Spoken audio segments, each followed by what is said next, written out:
twilight caresses the air.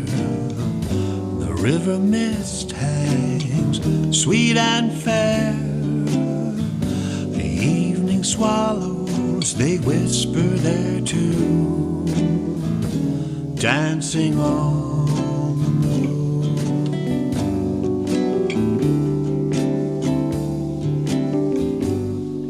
Why have the stars called us here? Welcome to Songwriters Alive with Tom Cooney. This is episode 25. We're at the quarter pole here, I think. And I'm very excited to have as my special guest, David Kleiner. David, good morning. Good morning to you. I'm honored to be here. Oh, I'm honored to have you here. And folks, you're in for a real treat. Someone who's been at the craft of writing songs for multiple decades, who's had a lot of wonderful releases, a lot of wonderful recognition, and is a real craftsperson with the music and the lyrics. I think we met in Philadelphia probably when I moved down to Philly from New England in the early aughts, probably 2002 or so. 2003 I first ran into you. I returned to Philly in 1999 from Charlottesville. Oh, you lived in Charlottesville. I born, raised in Philly, moved as part of the Back to the Land movement among youth, and built a house there, and lived there for 27 years and taught there. Wow. Now, that is the University of Virginia's hometown? That's correct. Wow, yeah. Well, so this is neat, too, because you are a teacher of writing. That's correct. And I actually taught the teaching of writing one class at UVA. I was also a doctoral student in the teaching of writing at UVA. Wow. And I was the associate director of the Young Writers Writing Project, which is a summer program for interested and talented young writers. And I started out as a teacher there the first year, and then I became an administrator who occasionally taught and often sat in on the songwriting workshop, which was one of our workshops. We had fiction, poetry, nonfiction writing, playwriting, and song. Boy, that is wonderful. So you've been around this craft for a while. Yeah, started that in 1980. Wow, that is great. I did that for 12 years, I think. Oh, that is wonderful. Yeah, we met through the Philadelphia Area Songwriters Alliance, PASA. You've heard me mention that on other episodes here, and we've had some other guests from PASA as well. If there are songwriters looking for a place of a like-minded and open-eared group of singer-songwriters, Philadelphia Area Songwriters Alliance is a good spot to look into. Very nice. Sure is. It's so supportive. No matter what level you're at, you get support. Yeah, very much. Very much. David, let me say a couple of nice things about him before, because there are so many to say, I better start fitting them in before he gets to his first tune. He's the winner of the 2009 Avalon Folk Festival's Performing Songwriter composition, and as we noted, has been playing for more than 30 years. He's headlined the Charlottesville's Prism Coffee House, New Jersey's Barrington Coffee House, World Café Live upstairs in Philly, very famous club. A song he co-wrote with Mick Choder in 2004, Stand Up for Freedom, won the Philadelphia Songwriters Project's Vote Festival contest. David has opened for Randa Williams, Hot Soup, We're About Nine, Dave Matthews, and Boyd Tinsley. That's right. We're going to check out a number of his websites and talk about his tunes today. And the best thing, of course, is you're going to get to hear David play, and you're going to get to hear him talk about his craft. And as this series is that great mix of performance and getting artist exposition, where are they? How can I get a hold of their music? How can I support them? And sharing tips about the craft. And all of our guests have been, as all songwriters are, really pretty generous and pretty nice people. Let's get right to the music, as we like to do in the show. And what were you thinking of sharing with folks for your first?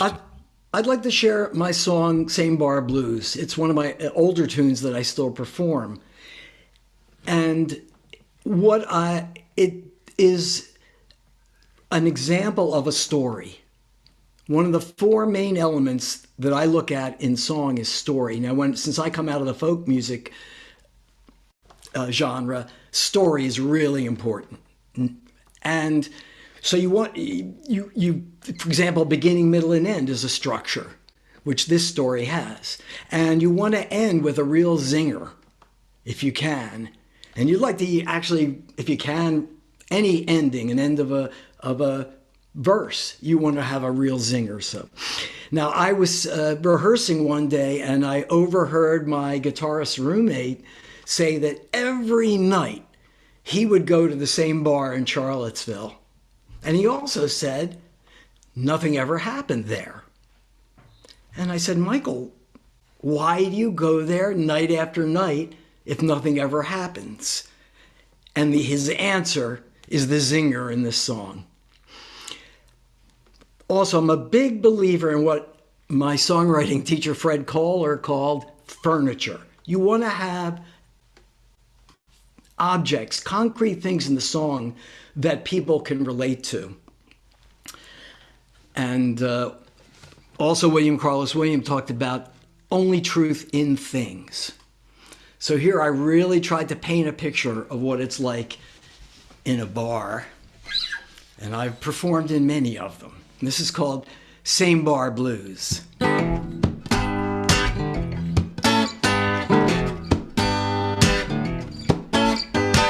Something's bound to happen. I don't know what it is. Things are bound to turn around. They can't go on like this. Same old beat up brass rail. Same old brand of booze. Worn out conversation. Same old, same bar blues.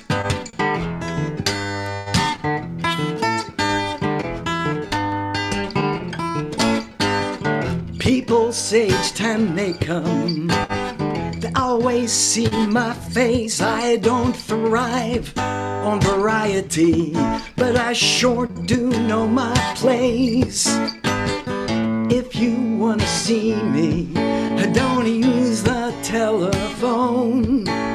You know where to find me, so don't call me up at home. You set 'em up, Joe, I'll put 'em down. Don't drink alone, boys, I'm always around. Same old bar stool, same back room, same old, same bar blues.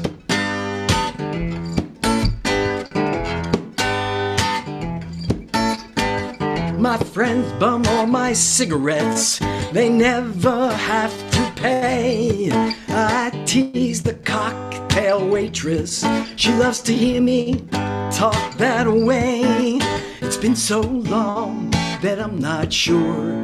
It might take one more beer till I can recall the last night I didn't spend right here.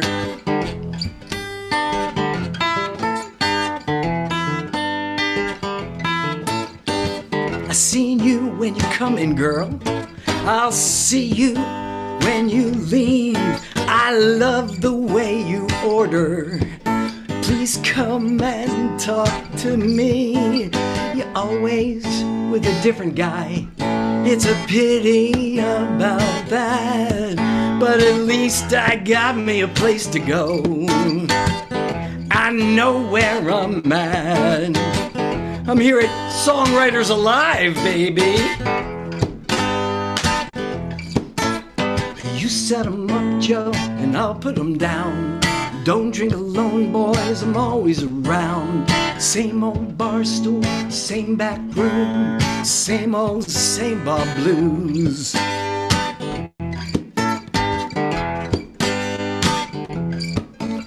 I watch the place fill up. I'm still here when they close. Have my last drink with the kitchen help. And then I leave alone. You can find me any night. I'll be right where I was.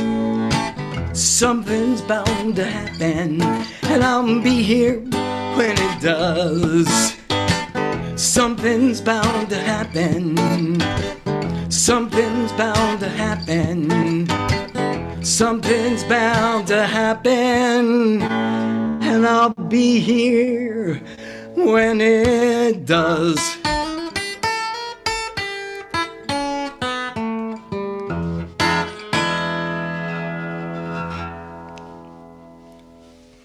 That was wonderful. Wonderful. It's really a band tune, Yeah. but it really illustrates the point of truth in things. Yes, everything in a bar was in there. Yeah, yes. The stool, the back room, the waitress, everything. Yeah, it was very, very concrete. And on the music side, you really handled it well, too, which is something I've always noted about your playing. You get around the fingerboard well, you play many different styles of music, and That's true. it provides a lot of great backup for what you're trying to do with your lyrics. Very good guitarist. I always enjoy hearing you. Thank you. Thank you. By Yeah. the way, I want to introduce my guitar to your viewers. This is a one-owner guitar. I bought it in 1965 with my mom. And if you knew my mom, you'd know how comical that whole scene was. But it's a Gibson Hummingbird. It's 1965, and it's been with me ever since. Wow, that is amazing. We're here on Songwriters Alive with Tom Cooney. This is episode 25 with guest David Kleiner. And David just shared his first tune with us. Hey, don't forget, we're on the first and third Monday of the month at 7 p.m. Eastern Time on Rocking the Valley. Does additional distribution for us on Rocking the Valley YouTube. And you can link off of their rockingthevalley.com site. And, of course, my playlist for this series, Songwriters Alive, on my YouTube page, Tom Cooney, has all the episodes. You can go back and see all the wonderful guests that we had. And what were you thinking about sharing with folks for a second tune? And I'm going to do another story song, and it's based on an interview from the New York Times that Andrew Refkin, the journalist, did of Jack Hardy, the songwriter who's known among songwriters as a mentor. And he established a thing called Fast Folk that had many people that we know and famous people, Suzanne Vega and John Gorka, and then other people that we know have been involved in that. And the language that Jack Hardy used in that interview was so rich, and the situation was so emotional that that despite not wanting to write anything that could be construed as a 9/11 song, I did this song, which I consider a character study of Jack Hardy. The melody of this song is actually an O'Carolan tune called Captain Henry O'Kane. I used to play in a duo in which we did these old tunes. He was a blind fiddler centuries ago, but I made the verse and the bridge. The moment the first plane hit, I headed down from my place on Houston to the south end of town, while my brother was burning at the scene of a crash. I was past West Side Highway, knee deep in ash.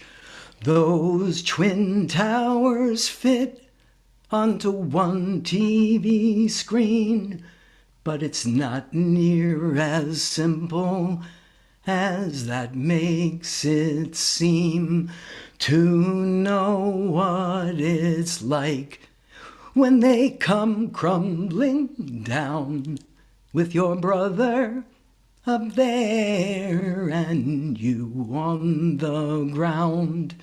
We have no words for this, no poetry for this.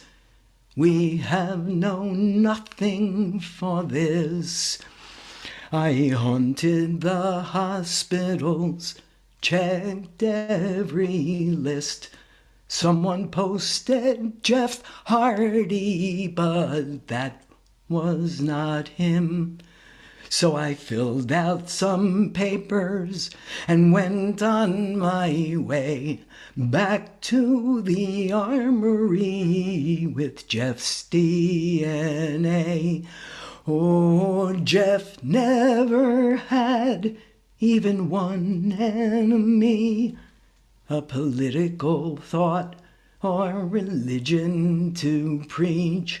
He played his bass and he worked as a chef.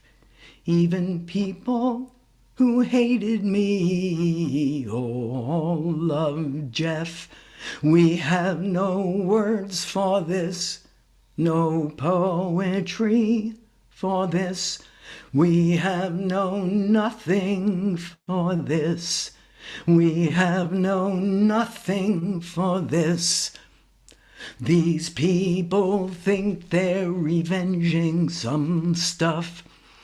An eye for an eye is never enough. Now we want revenge, and that is a shame. Why is nobody saying we need to change? We have no words for this, no poetry for this. We have known nothing for this. We have known nothing for this. I lost my first brother in South Vietnam, and I never recovered from the heartbreak of that. I lost my next brother in the heart of my city. I never recover from this tragedy. Oh, I used to write at least one song a week about love, about death, and the way things should be. Used to have 3 brothers and one constant muse. The words used to come easily, but now I am mute. Wow, that is stunning. Now, I'd like to say that this is one source for songs that people can use, newspaper articles. Of course, famously, Phil Oakes did that. And my album, The News That's Fit to Sing, is a tribute to Phil Oakes and the other singer-songwriters of the topical song movement of the late 60s and early 70s. So I want to point out a couple things. First of all, this song has a more standard structure than the first song I did. It has a verse, it has a chorus, and it has a bridge. The point of the bridge is to bring in some kind of different point of view. Now, the whole time in all the other in the verses, Jack was describing what happened to him. But here he shifts and he's talking about the people that did this, and he's giving his personal opinion on what we should do. And it really makes the chorus meaning change when it comes back in. We have no words for this, for somebody taking a plane and killing people like the way they did. Now he's saying, we have no words to describe our own attitude toward this. We want revenge. Why is nobody saying we need to change? Because we have no words for that. He's saying we jump right to revenge. Now, also I want to talk about the ending. It's pretty hard to have a zinger when the whole thing is about the death of someone. And we already learned that basically. But the kicker is that he also lost a brother in South Vietnam. And he believed politics were the cause of that, in a sense. And then to end with the word mute, about somebody who wrote a song a week for years, is the zinger there. It's a wonderful, wonderful song. And and also a great example of how some insight can be gained looking at some of the worst tragedy you might imagine. And it's all part of the grieving process to achieve that insight, I think. Absolutely. Yeah. Yeah, the words in there that really stun me, there's so many great words in here, is the chorus. We have no words for this, no poetry for this. We have nothing for this. That's what Jack said. Yeah, yes. To Andrew Revkin, almost word for word. Yeah. Hey, we are with David Kleiner today. It's just a gas to have him there. As you can tell also, David is animated about what he does. No matter what you do in life, all your work or your hobbies or whatever, you got to love it. And this is a great example of someone who loves what they do. You're always so excited, David. Thank you. Thank you. There are some original videos in it, like 6,000 Miles Apart, which my daughter, who's a media and communications major at Arcadia University and who has a very prolific YouTube site herself, did those. And then I have in concert, it's mostly in concert, and one's tunes like this. Well, now that's a video. These were done at Pasa concerts. This was done at the Melilani. So you have a lot of variety. You see me with the full band. You see me solo. So you get a lot of variety there. That's wonderful. Did you want to take a quick look at 6,000 Miles Apart? Yeah, sure. Do that.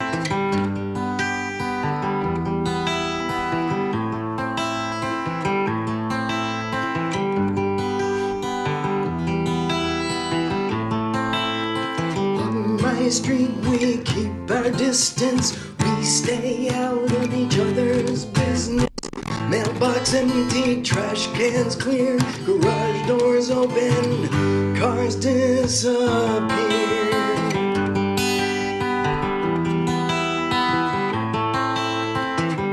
We live in the same country, the same city, on the same block. Out for a walk, we make small talk, we play our part, but we might as well be 6,000 miles apart.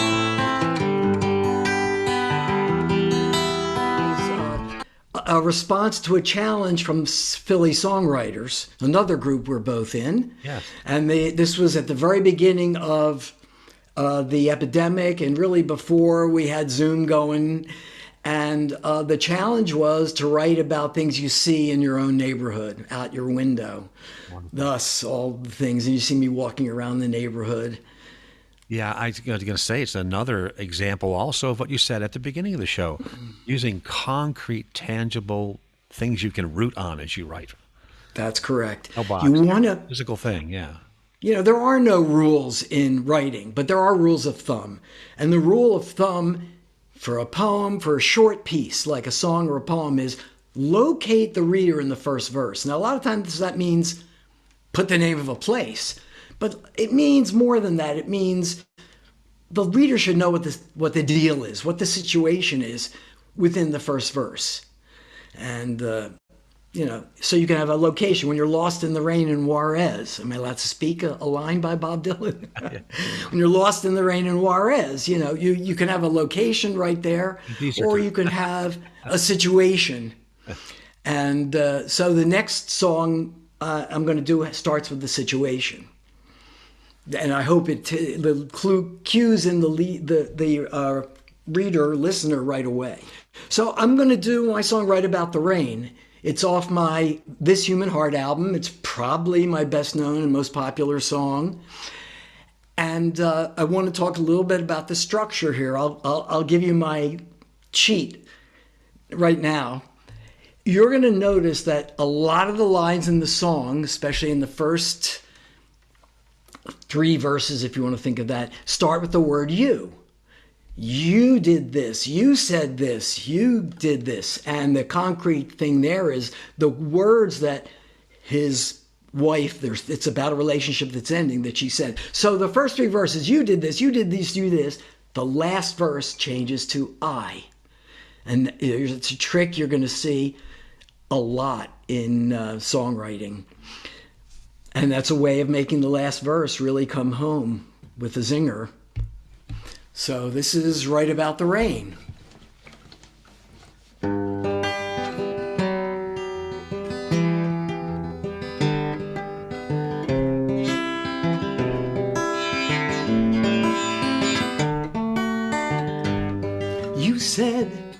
could feel it. Something was in the air. I had better things to think about, and I didn't care. I didn't care. You were sure it wouldn't rain. I said things will stay the same, like they've been all along. We both were wrong. Wrong about what I would do. Wrong about almost everything too. Do you feel better when I say that you were right? You were right about the rain.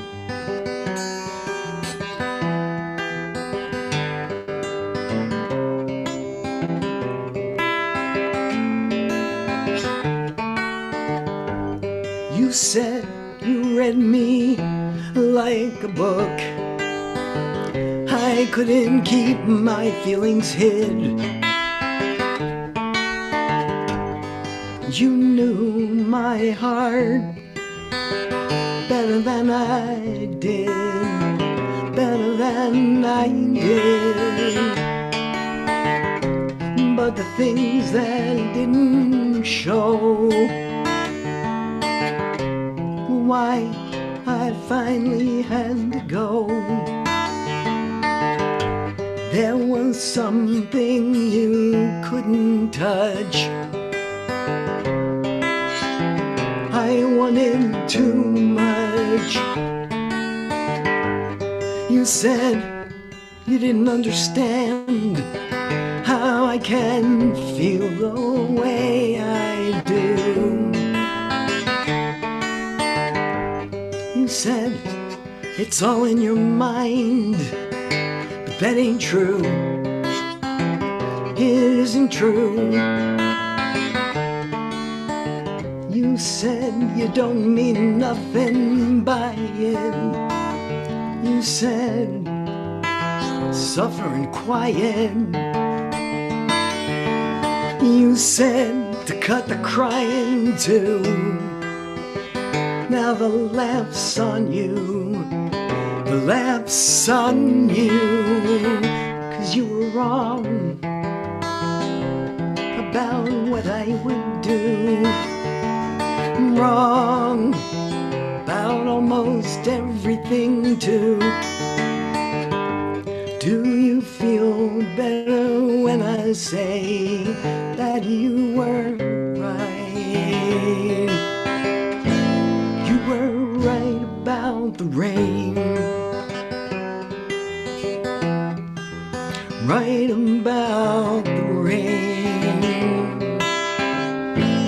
You were right about the rain.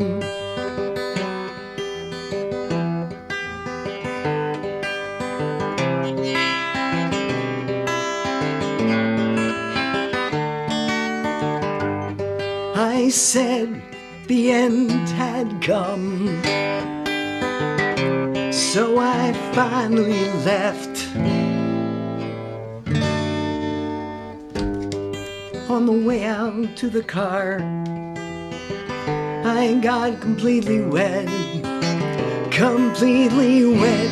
You were right about the rain, right about the rain. You were right about the rain, right about the rain. You were right about the rain.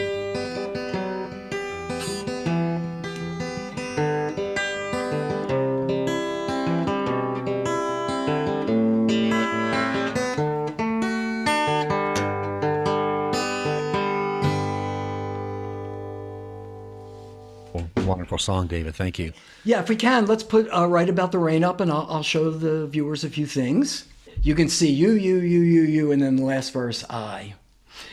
And also I want to show that I was able to put pretty good lines in to finish the verses. We both were wrong. I wanted too much. The laugh's on you.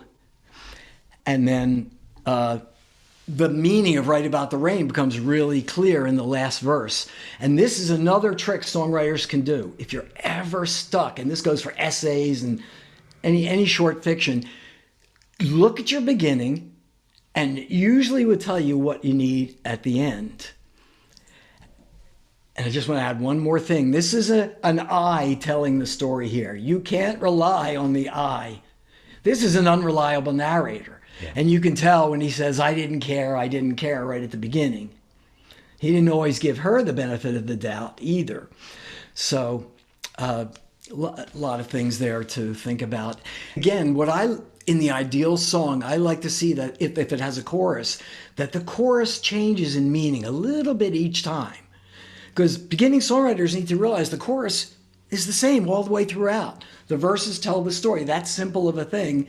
You got to point out to beginning songwriters. And if those verses can shed more light, that's great. And then if the whole song can shed light on the ending, which is really right from the beginning. So I talk about it being a self-referential song. You like the lyrics in a song to talk to each other. Yes, yeah. And Taylor Swift is really great at that. Yes, yeah. One trick I use a lot is I use the bridge as a 180, as a total contrast. I have a song of mine called She Flew Away, which is about unrequited love, mystical love.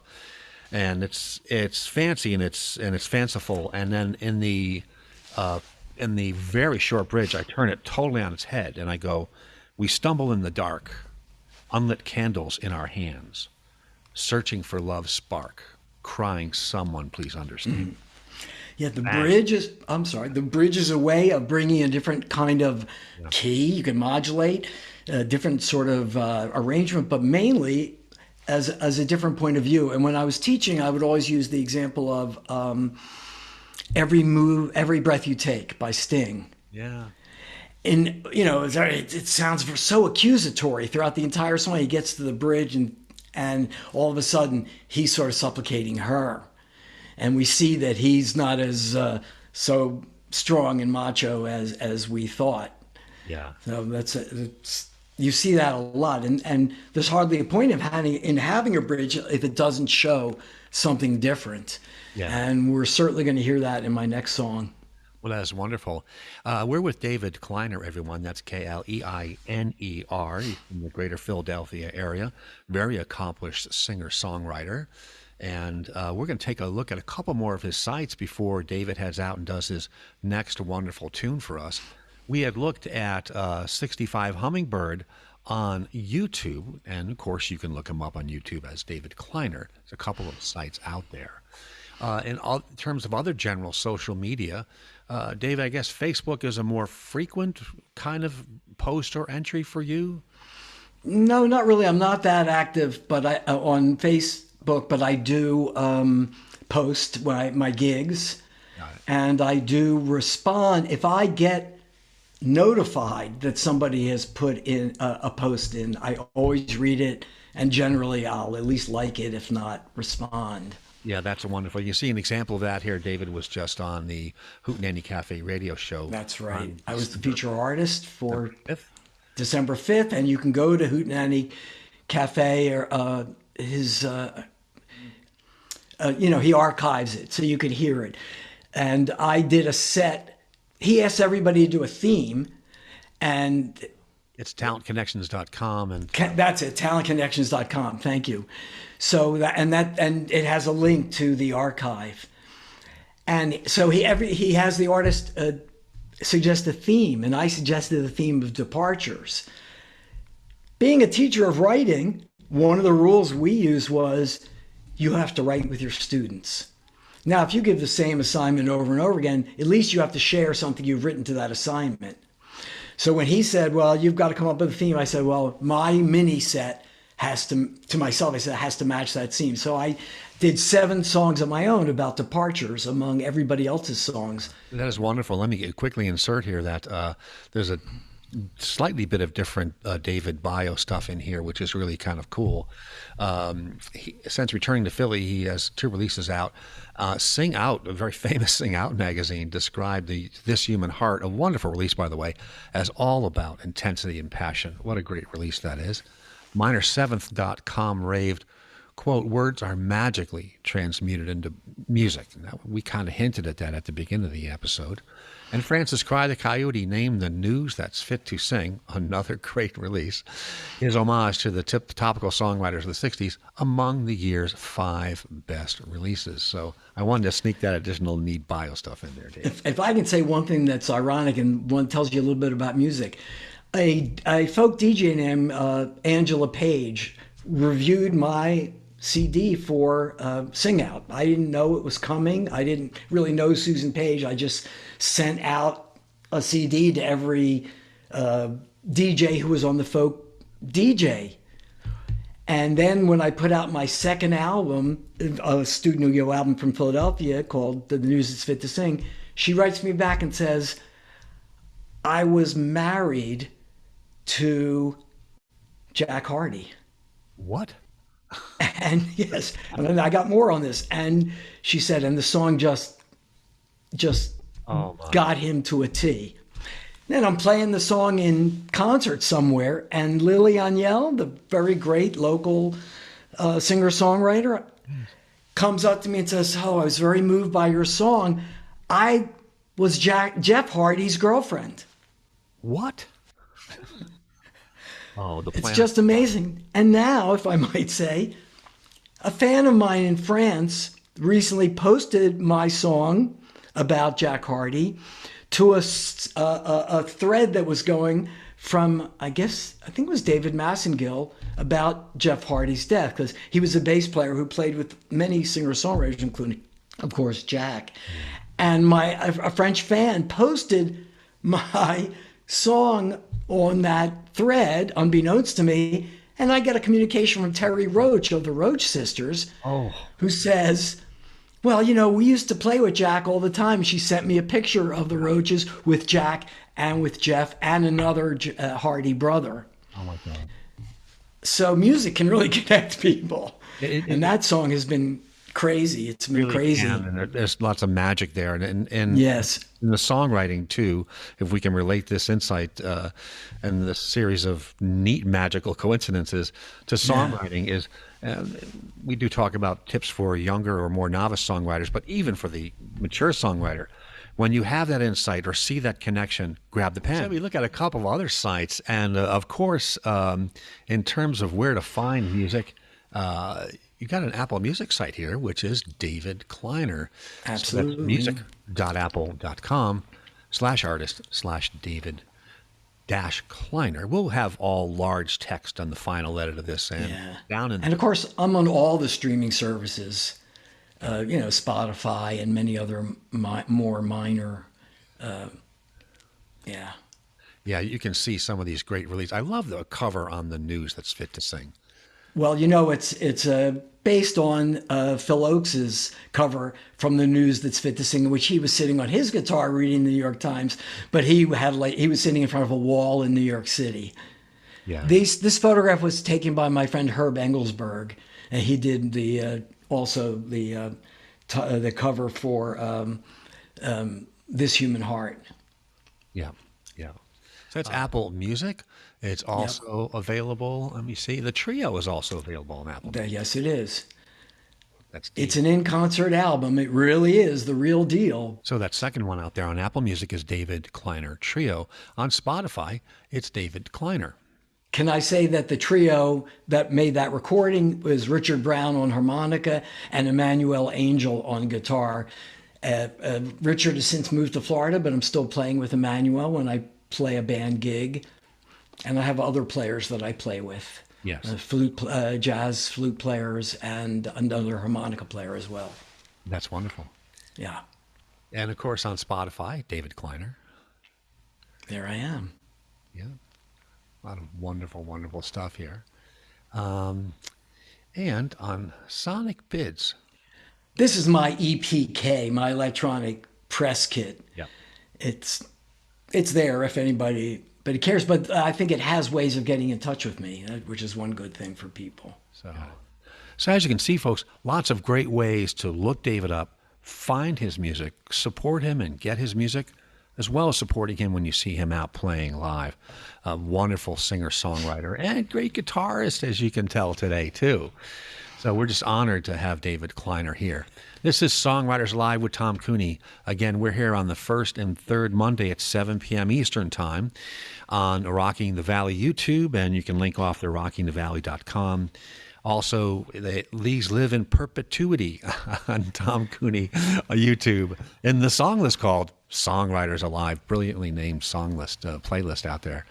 And we're part of the 7 to 8 p.m. Monday evening hour with the wonderful Not for Coltrane Mike Duck, who does the Cyber Café on the second and fourth Mondays at 7 p.m. Eastern Time.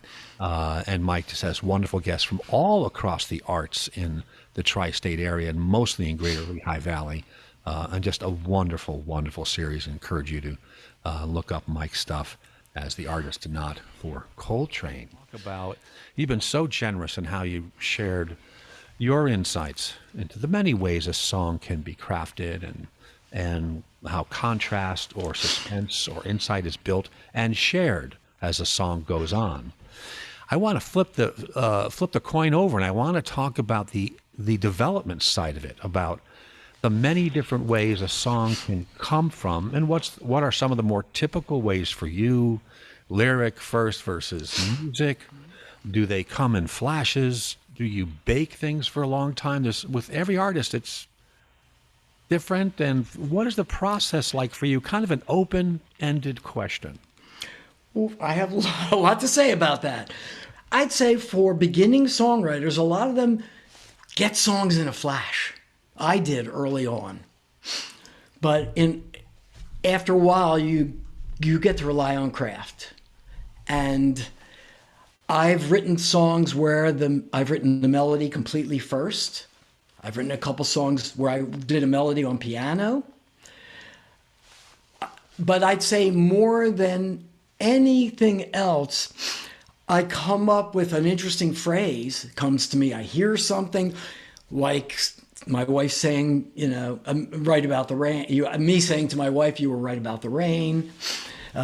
Michael Carroll saying to me, well, I go there every night because when something finally happens there, I'll be there. I had another one where a woman told me her whole sad story, and as she was walking out, she said, well, I haven't cried yet. And I haven't cried yet, but, it's a song of mine. So I usually start with a line, and I just start singing it.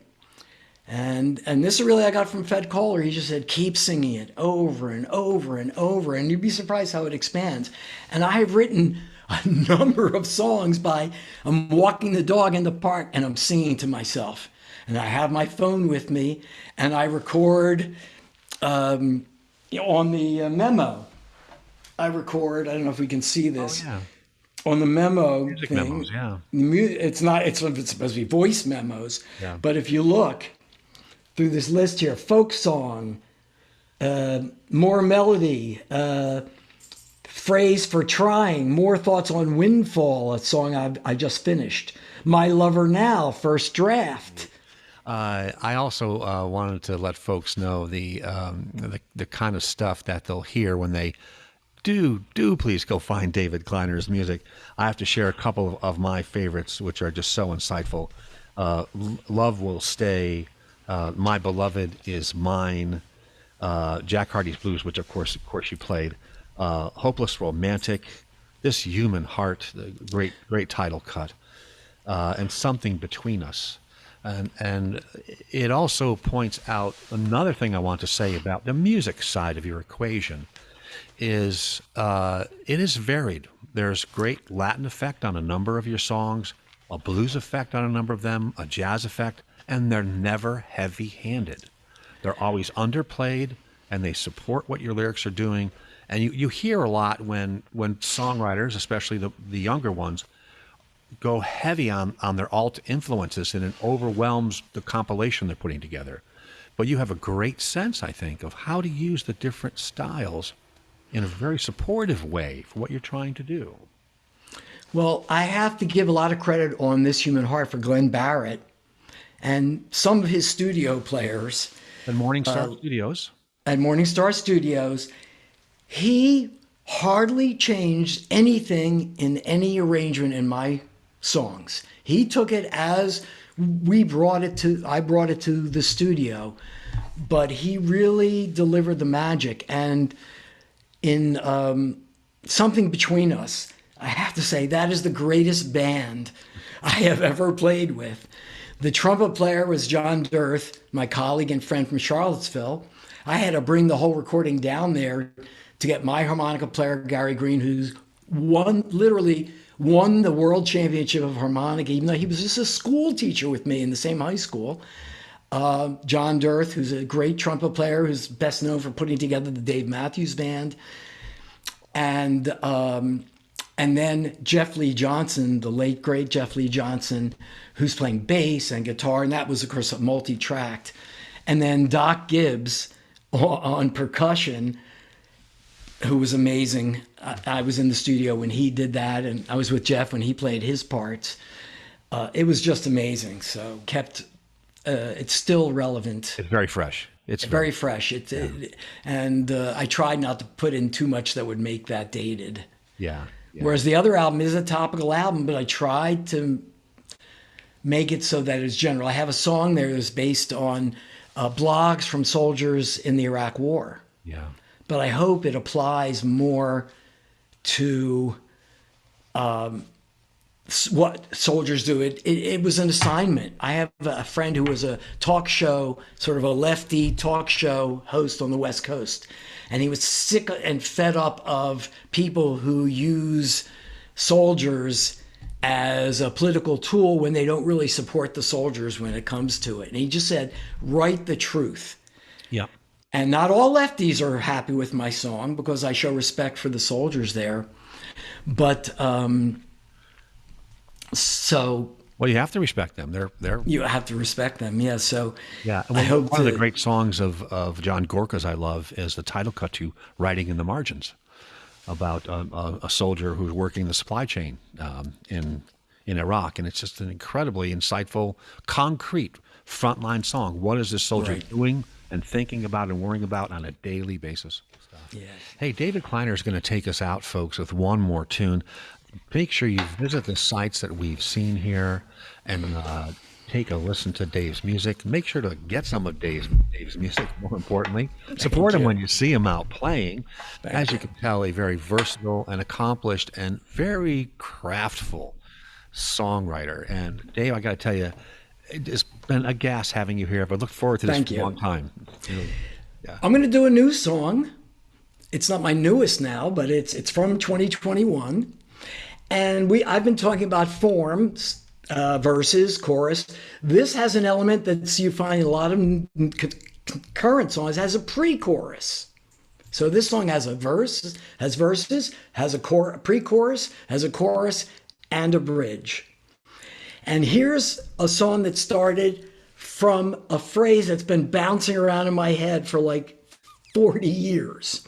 When I lived in Charlottesville, I had a back way to take people to Monticello, in which you went along the railroad tracks and then you went right up Monticello Mountain, because actually Monticello was close enough to Charlottesville that Mr. Jefferson could supervise the building of his University of Virginia with a telescope or whatever he had. So one time I was there, I was with a friend, a woman, and she was really scared when we got to the railroad bridge. What I didn't tell her at the time was, I'm kind of scared of heights myself. So this whole time I had in my head, well, I was the one afraid I might fall. And the double meaning of that, as I was taking this hike with an attractive woman, we didn't have that kind of relationship, but in the song, that's what I did. So this song just has double meanings to everything from the beginning to the end. So it's called I Always Get Broken When I Fall.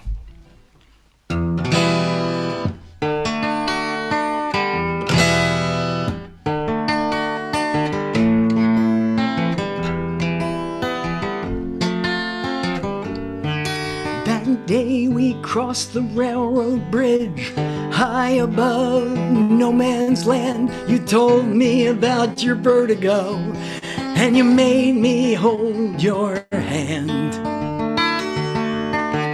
You were trembling, I was pretending that I was above it all. But I was the one afraid I might fall. I stayed on my feet, completely weak in the knees. I get in too deep, much too easily. I never understand the gravity of it all, so I always get broken when I fall. I always get broken when I fall. We heard a train coming from somewhere down the line. You were waiting for my signal, I was waiting for a sign. We got to safety, you embraced me and said this was a very close call. But I still was the one afraid I might fall. That moment was so sweet, could have thrown myself down at your feet. But that can hurt, history does repeat. All flame without the heat, I still get burned. I stayed on my feet, completely weak in the knees. I get in too deep, much too easily. I never understand the gravity of it all, so I always get broken when I fall. I always get broken when I fall. We laughed about how scared we'd been. You thanked me for my help. If you felt what I felt, you kept it to yourself. You said, let's head back. I was on the wrong track. Now you were above it all.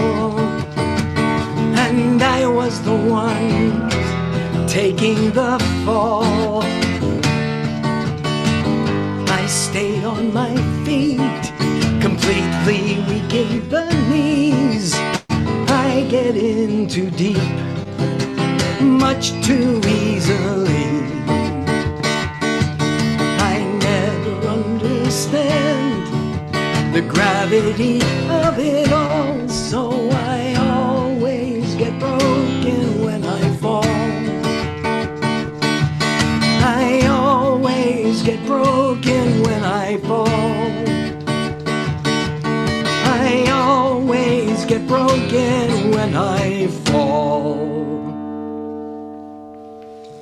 Wonderful song. Thank you so much. Folks, our guest has been David Kleiner, and please visit him on all the sites and visit him when he plays out live. Support a really good songwriter like this. Get his music and make sure to give him a holler when you do see him in person. And I want to thank Tom Cooney for honoring and supporting independent music in general. Thank you. All the great songwriters he's had on this show. No, thank you, David. It's good to keep the ball rolling and pass it forward. And we songwriters are a pretty good community. We support each other. Very good. Very good. Thank you so much again for being our guest. And we'll see you soon somewhere, I hope.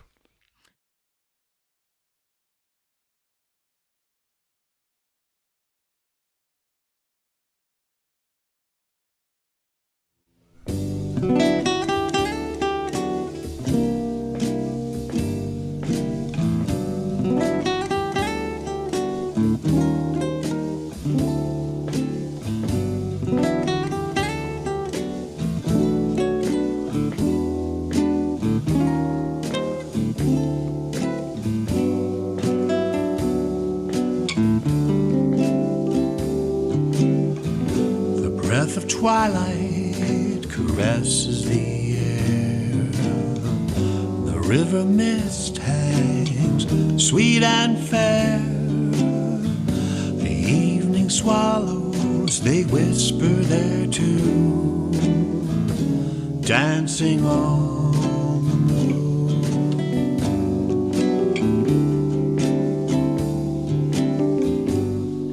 Why have the stars called us here?